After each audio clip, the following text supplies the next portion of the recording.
یہ مناظر کسی نہ کسی سفیر کے کیبن کا اندرونی حصہ اجاگر کر رہے تھے۔ ٹائیگر نے باری باری تمام اسکرینیں توڑ ڈالیں۔ کمرہ دھوئیں اور بو سے بھر گیا، حتیٰ کہ اس میں سانس لینا بھی مشکل ہو گیا۔ یہ تمام اسکرینیں ناکارہ ہو گئی تھیں اور اب کوئی بھی ان پر بحری جہاز کے کسی حصے کا کوئی منظر نہیں دیکھ سکتا تھا۔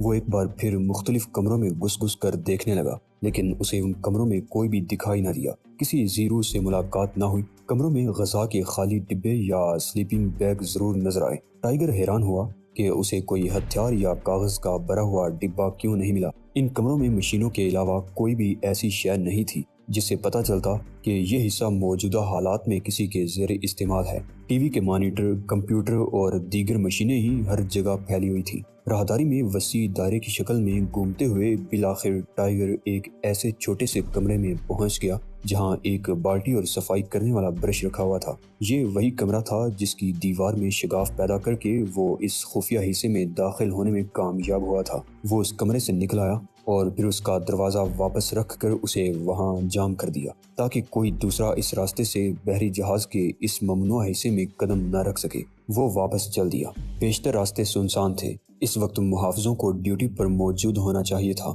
لیکن شام کی پارٹی میں بری طرح بہائے جانے والے سیال نے ان سب کی کھوپڑیوں میں نیند ٹھونس دی تھی اور وہ کہیں کونوں کھدروں میں اوندے پڑے بے سود سو رہے تھے۔ مختلف راہداریوں میں سے گزرتے ہوئے ٹائیگر کسی کسی کے خراٹے لینے کی آوازیں بھی سن رہا تھا، اور جب ٹائیگر اس مخصوص راہداری میں داخل ہوا جس میں اس کا کمرہ واقع تھا تو یکایک اسے احساس ہوا کہ کوئی اسے تلاش کرتا پھر رہا ہے۔ وہ چوکنا ہو گیا۔ چند قدم آگے بڑھنے کے بعد اسے ایک آدمی نظر آیا۔ اس کی پشت ٹائیگر کی طرف تھی۔ ٹائیگر دبے قدموں اس کی طرف بڑھتا چلا گیا، حتیٰ کہ وہ اس کی پشت پر جا پہنچا اور دھیمی آواز میں بولا، ہیلو سویٹ ہارٹ۔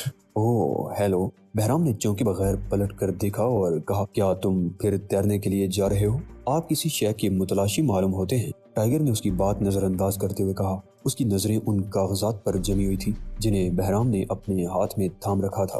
یقیناً وہ اس جہاز کا نقشہ ہی تھا جس کی مدد سے وہ کچھ ڈھونڈ نکالنے کی کوشش کر رہا تھا۔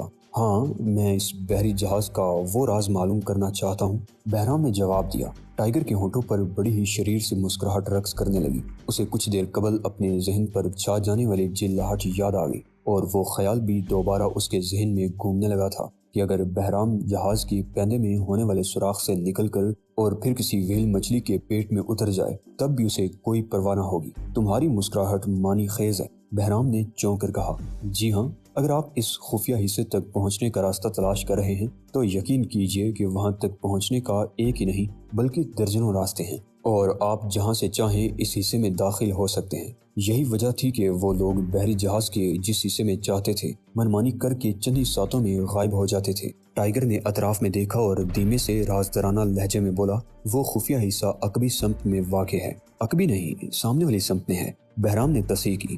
ہوگا، ٹائیگر نے لاپرواہی سے جواب دیا، اور اب وہاں خالی کمروں، خالی راہداریوں اور خالی ڈبوں کے سوا کچھ بھی نہیں ہے۔ کوئی ہتھیار نہیں، البتہ کمپیوٹر بہت ہیں۔ بہرام کا چہرہ یکایک روشن ہو گیا۔ کمپیوٹر، اس نے دہرایا۔ ہاں ہیں وہ کمپیوٹر۔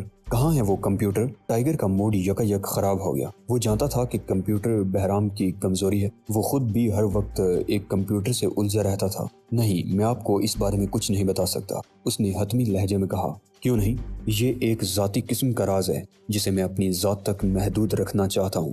یہ کہہ کر وہ بڑے ہی تاؤ دلانے والے انداز میں مسکرایا۔ اوکے سویٹ ہارٹ، پھر ملاقات ہوگی۔ وہ کسی طاقتور اسپرنگ کے سے انداز میں اچھل کر پلٹا اور واپس اپنے کمرے کی طرف چل دیا۔ اسے جس ذہنی خلجان نے کمرے سے نکالا تھا وہ دور ہو گیا تھا، اور اب وہ بے حد خوش تھا۔ کمرے میں جاتے ہی وہ بستر پر ڈیر ہو گیا۔ اس نے آنکھیں بند کر لی، لیکن اسے فوراً ہی احساس ہو گیا کہ وہ سو نہیں سکے گا۔ اس کے ذہن میں بحری جہاز کا وہ خفیہ حصہ گھومنے لگا۔ راہداریاں اور دروازے گردش کرنے لگے، اور وہاں موجود مشینیں اور کاغذ کے خالی ڈبے چکرانے لگے۔ اس نے آنکھیں کھول دیں اور چھت کو گورنے لگا۔ جیسے جیسے دوپہر ڈلتی جا رہی تھی اور شام کے سائے سطح سمندر پر اتر رہے تھے، دنیا کے اس عظیم ترین جہاز کے دونوں طرف سرمئی رنگ کی اور سفید کشتیوں، لانچوں اور موٹر بوٹس کی تعداد بڑھتی جا رہی تھی۔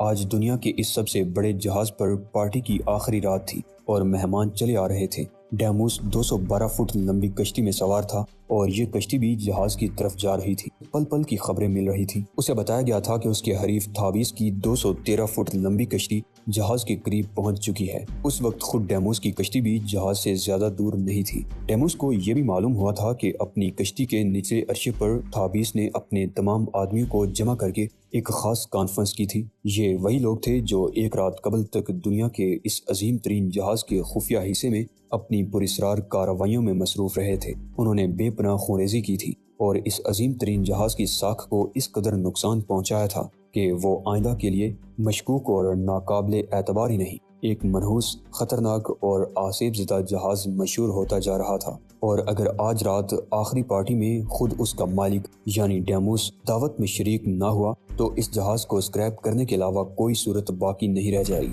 خود ڈیموس نے بھی اپنے آدمیوں کے ساتھ ایک کانفرنس کی تھی۔ اس میٹنگ میں وہ نئے لوگ بھی شامل تھے جن کو حال ہی میں بعض خاص وجہوں کے تحت ملازم رکھا گیا تھا۔ تھابیس نے دہشت پسندوں پر مشتمل اپنے آدمیوں کو لاہے عمل خوب اچھی طرح سمجھا دیا تھا۔ ہر کارکن جانتا تھا کہ اسے وقت آنے پر کیا کرنا ہے۔ تھابیس نے لاہے عمل سمجھانے کے بعد وقت کی پابندی کے سلسلے میں خاصا زور دیا، حتیٰ کہ یہ بھی کہہ دیا کہ اس نے جو منصوبہ بنایا ہے اس کی تکمیل میں وقت کی پابندی کو بے حد اہمیت حاصل ہے۔ اگر پابندی وقت کا خیال نہ رکھا گیا تو اس منصوبے میں ناکامی اور بے لطفی پیدا ہو جائے گی جسے وہ کسی طور بھی برداشت نہیں کر سکے گا۔ ٹینا نامی عظیم الشان اور جدید ترین کشتی پر ڈیموس دنیا بھر کے اخبارات کے ابتدائی صفحات کا جائزہ لے رہا تھا۔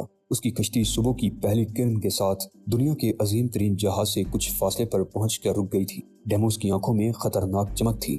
اس کے حریف نے جو چیلنج کیا تھا بالآخر وہ اسے قبول کرنے پر آمادہ ہو گیا تھا اور اس سلسلے میں اس نے ہر تیاری مکمل کر لی تھی۔ وہ اخبارات کا مطالعہ کرتے ہوئے مسکرا رہا تھا۔ اس کی مسکراہٹ میں بے پناہ شفافیت تھی کیونکہ وہ جانتا تھا کہ 24 گھنٹوں کے اندر اندر کیا رونما ہونے والا ہے۔ اس طرح دنیا بھر کے اخبارات اپنی رائے بدلنے پر مجبور ہو جائیں گے اور وہ اپنے حریف کو شکست فاش دینے کے علاوہ اپنا قیمتی جہاز اور اس کی ساکھ بھی بچانے میں کامیاب ہو جائے گا۔ اس نے نیو یارک ٹائمز اور Washington post, London Times, Paris match, London Times جیسے عالمی شہرت یافتہ اخبارات کے علاوہ دنیا کے دیگر ممالک کے بڑے بڑے اخبارات کے نمائندوں کو بھی جہاز پر آنے کی دعوت دی تھی اور یہ اعلان کیا تھا کہ وہ خود بھی اس دعوت میں شریک ہو کر تمام افواہوں کو باطل قرار دینا چاہتا ہے۔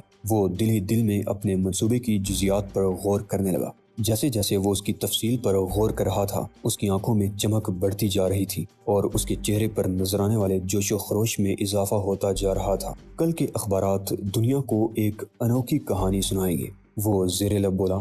دنیا کی سب سے انوکھی کہانی۔ اس نے ایک ہلکا سا کہکہا لگایا۔ میرے دوست، میرے حریف، میرے دشمن۔ اس کے لہجے میں صفاقی آ گئی۔ ہماری ملاقات میں تھوڑا ہی وقت باقی رہ گیا ہے، صرف 12 گھنٹے۔ ہیوی ویٹ چیمپئن کبھی کبھی اپنے ڈریسنگ روم میں کافی دیر لگا دیتے ہیں اور مقررہ وقت پر رنگ میں نہیں اترتے۔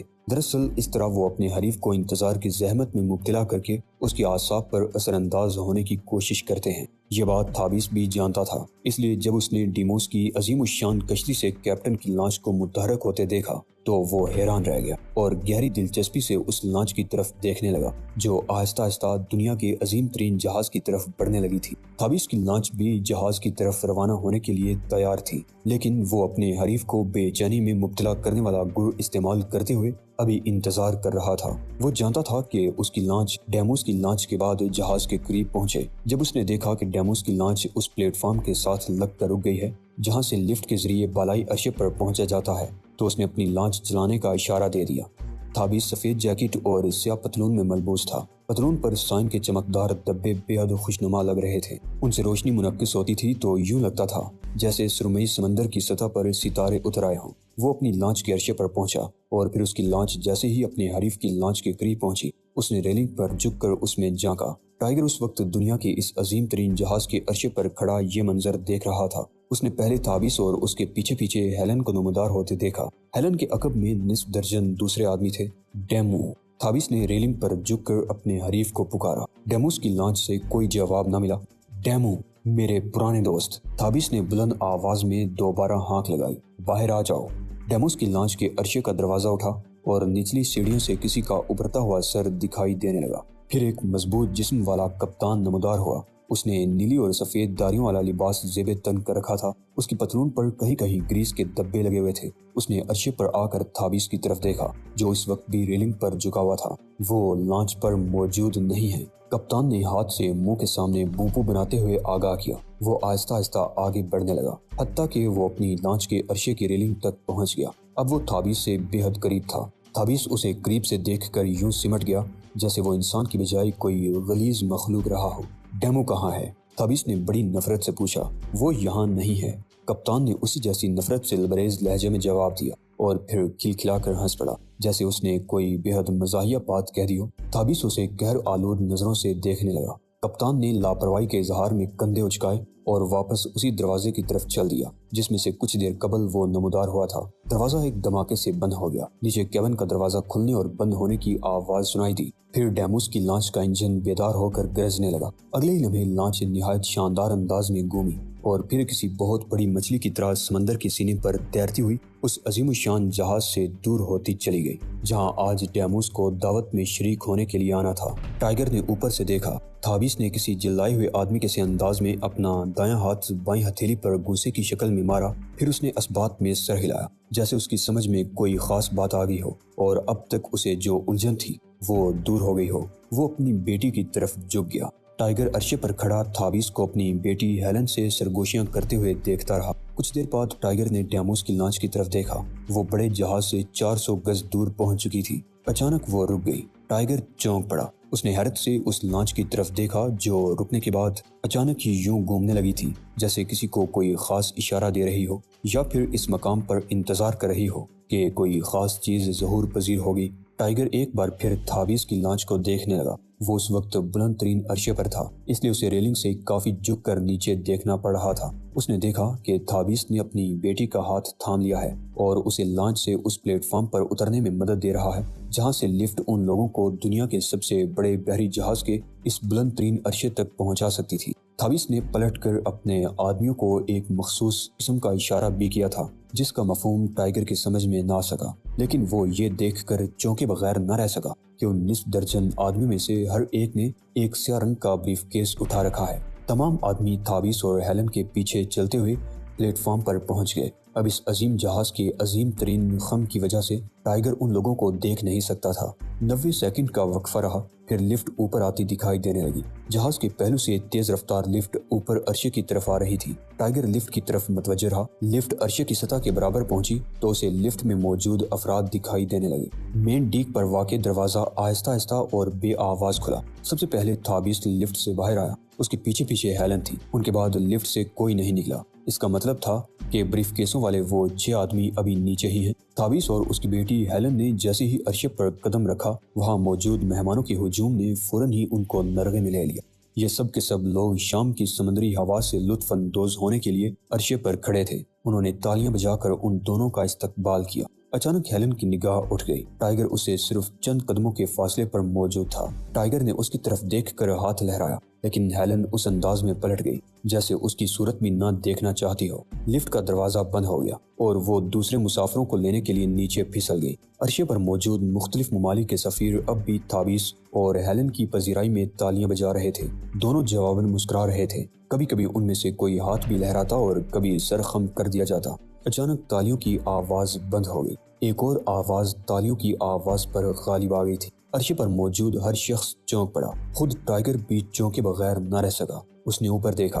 اوپر فضا میں ایک ہیلی کاپٹر اپنے پر پھڑپھڑا رہا تھا۔ سب کی نگاہیں اس چمکدار زرد رنگ کے ہیلی کاپٹر پر جم کر رہ گئی جس کے پیٹ پر ٹینا کے الفاظ چمک رہے تھے۔ جہاز کچھ دیر فضا میں معلق رہا، پھر آہستہ آہستہ کسی عظیم پرندے کے سے پروقار انداز میں نیچے بیٹھتا چلا گیا۔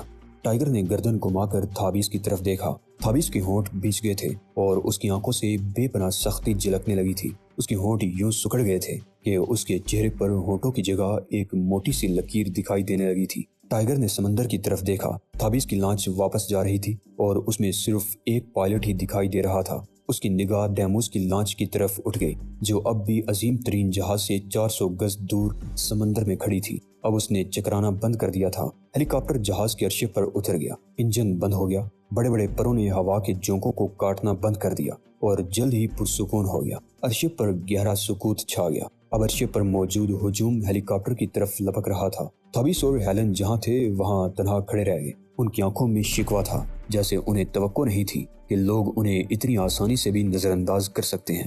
فکر نہ کرو، میں تمہارے ساتھ ہوں، ٹائیگر نے ہیلن سے مخاطب ہو کر کہا۔ مجھ سے دور رہنا، ہیلن نے اسے تنبیہ کرنے کے انداز میں کہا۔ اس کی آواز سن کر تھابیس چونک پڑا۔ اس نے پلٹ کر دیکھا اور پھر اس کی آنکھیں ٹائیگر پر جم کر رہ گئی۔ شہزاد، اس نے عجیب سے انداز میں کہا۔ اور بھلا کون ہو سکتا ہے جناب؟ ٹائیگر نے انکسار سے قدرے خم ہو کر جواب دیا اور مسکرانے لگا۔ تھابیس نے ہیلن کا بازو تھام لیا اور پھر اسے ایک جھٹکے سے کھینچ کر اسی طرف چل دیا جدھر عرصے پر موجود لوگوں کے ہجوم کا رخ تھا۔ لوگ ہیلی کاپٹر کے قریب جا کر کھڑے ہو گئے اور ہیلی کاپٹر کا دروازہ آہستہ آہستہ کھل رہا تھا۔ ڈیموس دروازے میں نمودار ہوا تو اس کے ہونٹوں پر بڑی ہی فاتحانہ مسکراہٹ تھی۔ اس نے دیر سے آنے اور اپنے حریف کو انتظار کی اذیت میں مبتلا کرنے کے سلسلے میں تھابیس کو شکست فاش دے دی تھی۔ اس نے بھورے رنگ کا سوٹ پہن رکھا تھا جس کی وجہ سے اس کی شخصیت مزید باروب لگ رہی تھی۔ اس کے گھٹنوں کے مقام پر پتلون قدرے پھولی ہوئی تھی اور اس کے بال وحشیانہ انداز میں منتشر تھے۔ سمندری ہواؤں نے اس کے بالوں کو بری طرح بکھیر دیا تھا۔ وہ بڑے ہی پروکار انداز میں دانت اور لکڑی کے بنے ہوئے اس مخصوص پلیٹ فارم پر اترا جو ہیلی کاپٹر اتارنے کے لیے ہی مخصوص تھا۔ پلیٹ فارم پر اتر کر اس نے لوگوں کی طرف دیکھا جو اس کے استقبال میں نعرے لگا رہے تھے۔ ڈیموس کے ہونٹوں پر اس کی مخصوص مسکراہٹ ابھر آئی اور جب اس کی نگاہ اپنے حریف پر پڑی تو یہ مسکراہٹ مزید کشادہ ہو گئی۔ اس کی نگاہ اپنے حریف کی بیٹی ہیلن پر جم کر رہ گئی۔ ہیلو تھابی، اس نے ہاتھ لہرا کر دور ہی سے تھابیس کو پکارا۔ تھابیس۔ تھابیس نے اپنے نام کے سلسلے میں تصحیح کی تو اس کا لہجہ بے حد سرد تھا۔ مجھے خوشی ہے کہ تم دعوت میں شریک ہونے آگے ہو۔ دنیا کی کوئی بھی چیز آج کی رات مجھے اس دعوت میں شریک ہونے سے نہیں روک سکتی تھی، ڈیموس نے پروکار لہجے میں جواب دیا اور ہیلن کی طرف دیکھ کر ایک ایسے انداز میں مسکرانے لگا کہ اس طرح مسکراتے ہوئے زندگی میں اسے پہلے کبھی نہیں دیکھا گیا تھا۔ ٹائیگر نے ڈیموس کو غور سے دیکھا۔ اسے اس شخص سے طاقت اور توانائی کی لہریں سے نکلتی دکھائی دے رہی تھی۔ غالباً یہ اس شخص کی بے پناہ قوت ارادی تھی جس نے ٹائیگر کو ایسی غیر مرئی لہروں کا احساس دلایا تھا۔ ہیلن، ڈیموس نے ہیلن کی طرف دیکھتے ہوئے کہا، تمہاری موجودگی میں دنیا کے سب سے بڑے بحری جہاز کا حسن بے پناہ بڑھ گیا ہے۔ وہ لڑکی کے باپ کی طرف متوجہ ہوا۔ تھابی، ہم آج کی تقریب میں اس جہاز کو ایک خاص نام دیں گے۔ اس کا نام ہوگا ہیلن۔ تھابیس اپنے نام کی تصحیح پیش کرنا چاہتا تھا لیکن جب اس نے سنا کہ اس کا حریف اپنے عظیم ترین جہاز کا نام اس کی بیٹی ہیلن کے نام پر رکھنا چاہتا ہے تو وہ چونک پڑا۔ اس نے جلدی سے خود کو سنبھالا اور بولا، کیوں نہیں، آخر یہ تمہارا شاہکار ہے، تم اس کا نام اپنی مرضی سے رکھ سکتے ہو، لیکن میں یقین سے نہیں کہہ سکتا کہ ہیلن اسے پسند کرے گی یا نہیں۔ ڈیموس نے ایک طویل کہکہا لگایا۔ ہاں، آج یہ جہاز میرا ہے، آج رات یہ ہیلن کی ملکیت بن جائے گا، کل نہ جانے یہ کس کا ہوگا۔ یہ کہہ کر وہ پلیٹ فارم سے اتنی پھرتی کے ساتھ نیچے اترا، ٹائیگر ہکا بکا رہ گیا۔ وہ سوچ بھی نہیں سکتا تھا کہ اس شخص کے جسم میں اتنی پھرتی بھی ہوگی۔ ڈیموس نے عرصے پر آ کر ہیلن کا ہاتھ تھام لیا۔ یونان میں یہ برسوں پرانی روایت ہے کہ خواتین دوسرے مردوں کے ساتھ رقص کرتی ہیں، لیکن آج کی شب میں تمہارے علاوہ کسی کا ہم رقص بننا پسند نہیں کروں گا۔ دوستو، اسی کے ساتھ آج کی قسط کا اختتام ہوتا ہے۔ گزارش ہے کہ چینل کو سبسکرائب کرتے ہوئے ویڈیو کو لائک شیئر لازمی کیجیے۔ اللہ نگہبان۔